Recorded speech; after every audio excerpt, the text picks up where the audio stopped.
Hi, Narcademy is back, and this time we're gonna learn about solutions, particularly in the field of chemistry. When we talk about solutions, these are homogeneous mixtures of two or more pure substances. This is just a physical mixture wherein there's no chemical process that's going on when you mix substances, and they're homogeneous. That means they appear in one phase of matter. When we talk about phase or state of matter, you can either have solid, liquid, or gas. And in a solution, you have two components. You have the solute that is dispersed uniformly throughout your dissolving medium, which we call the solvent. So here in this example, you have a table here that gives us some examples, common examples of the different types of solution. So if you look at the first and the second column, they have the same phases. Whatever is the state of the solvent, that dictates the state of the solution, because usually the quantity of the solvent is greater than the quantity of your solute. So that means whatever is the phase of the solvent, that gives you the phase of the solution. So here are examples of gas to gas. So you have air, gas dissolved in liquid, you have oxygen in water, oxygen gas in water, you have liquid to liquid, so you have alcohol in water, solid to liquid, so you have salt in water, and then gas to solid, you have hydrogen in palladium, liquid in solid, so you get mercury in silver, and solid, so you have silver and gold, which are examples of alloys actually, because alloys, these are metals that you get to mix up, but you need to melt them for that to appear as a homogeneous mixture. Next is how do we know that a solution gets formed? Now we have to remember that the intermolecular forces of attraction between the solute and the solvent have to be strong enough. Remember, it has to be strong enough to compete with whatever IMF that's present among the solute and among the solvent. So this is a graphic illustration of your solute NaCl and your solvent water, which I will discuss in detail how they get formed. So this is the basic concept or idea about solution formation, that the intermolecular forces of attraction between your solute and your solvent have to be stronger compared to the existing IMF of the solute and of the solvent. So how does a solution form? There are three stages. First is the solute or the solvent particles have to surround your solute particles.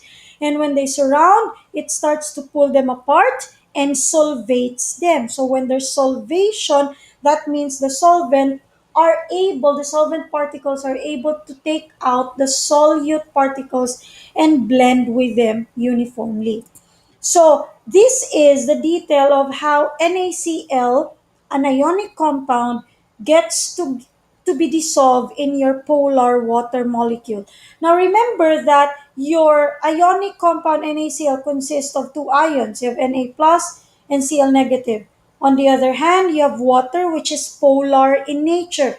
It's still a covalent compound, but it's polar. So when we talk about polar, that means it has a partially negative and a partially positive end. The partially negative is your more electronegative atom, which is oxygen, and the partially positive is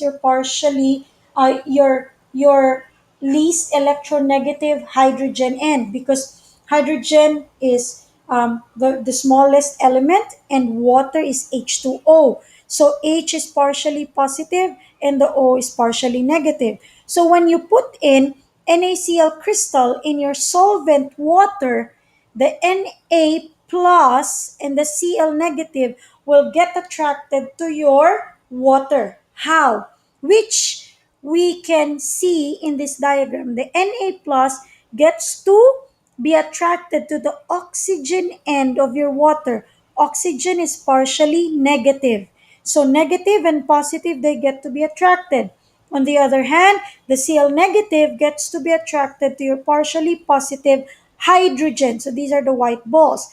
Now, this attraction is what we call the ion dipole interaction. Ion comes from your ionic compound NaCl. The dipole comes from your polar water molecule. And the ion dipole interactions are strong enough to overcome the solid lattice structure of your NaCl crystal, because your NaCl is solid at first. So when you put it in water, then the solid crystal starts to disintegrate because the water will start to pull your Na plus and your Cl negative. And the type of interaction is what we call again ion dipole interaction. And so these are the energy changes. The energy changes that affect the energetics of the solution formation process are: first is the separation of your solute particles, second is the separation of your solvent particles, and the third are the new type of interaction that exists now between your solute and your solvent. Put that in the diagram. This is how it's going to look like. So if this is your starting point, solute plus solvent, the first is the solid particles need to get separated, so it requires a positive energy. Then the solvent particles will get to be separated and will surround the separated solid particles. That means this also requires another type of energy. So you see here the energy gets to increase. Then the moment the solvent and the solid particles are ready to mingle and they start to form a new type of interaction, then that's the time a stable solution gets formed. When a stable solution gets formed, that means the enthalpy decreases. In this case, it decreases further down from our initial starting point. So this solution energy is lower compared to the initial solvent plus solute energy. So in this case, our change or delta enthalpy of solution, our change in the enthalpy of the solution formation is negative because your final is less compared to your initial. So a negative delta H means the solution formation is exothermic. There is a release of energy because there's an excess. So excess, exothermic. So there's an exit of excess energy. So exothermic process. So you see, in this type of solution formation, when you put the solution in a container, you will feel that the container is warm because the energy is being released to the surroundings. On the other diagram, if you see here, our starting point is here. So the same solid particles get separated and then solvent particles get separated. And then when they mingle and form a stable solution, the final energy is higher compared to our initial. So our delta H solution is positive in this case because your final is greater than your initial. So if your delta H is positive, then you get a endothermic process of solution formation.